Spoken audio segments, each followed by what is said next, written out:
শীত কখনো রূপকথার মতো, কখনো মৃত্যুর ছায়া। আর এই শীত যদি হয় সাইবেরিয়ার, তাহলে তা শুধু ঠান্ডা নয়, এক ভয়ঙ্কর যুদ্ধ।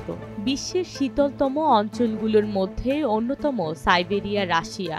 আর এখানেই রয়েছে অয়মিয়াকন ও ভারখোয়ানস্ক, পৃথিবীর সবচেয়ে ঠান্ডা বসবাসযোগ্য জনপদ।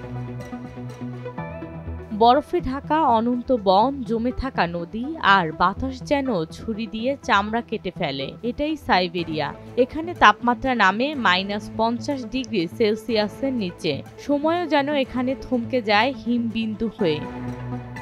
পৃথিবীর শীতলতম মানব বসতি অয়মিয়াকন। 1933 সালের এক শীতল সকালে এখানে রেকর্ড হয়েছিল -67.7°C। 1933 সালের এক শীতল সকালে এখানে রেকর্ড করা হয়েছিল -67.7°C। প্রায় 9 মাস শীতকাল। দিনে সূর্যের আলো দেখা যায় মাত্র 3 থেকে 4 ঘন্টা। জমাট মাটিতে ফসল জন্মায় না। মানুষ বেঁচে থাকে মাছ, হরিণ আর ঘোড়ার মাংস খেয়ে। প্রতিটি পদক্ষেপ যেন বেঁচে থাকার লড়াই। আর এক ভয়ঙ্কর নাম ভারখোয়ানস্ক। রেকর্ড তাপমাত্রা -67.8°C। অথচ গ্রীষ্মে এখানে তাপমাত্রা উঠে যায় 30°C পর্যন্ত।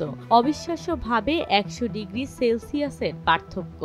মাত্র 1,500 মানুষের এই শহর প্রতিদিন মুখোমুখি হয় প্রকৃতির এক নির্মম পরীক্ষায়। এশিয়ার এই জমাট নরকে শীত কোনো ঋতু নয়, এ এক চরম বাস্তবতা, যেখানে প্রতিটি নিঃশ্বাসে লুকিয়ে থাকে টিকে থাকার গল্প, আর প্রতিটি গল্পে থাকে জীবনের সঙ্গে মৃত্যুর এক নিঃশব্দ লড়াই।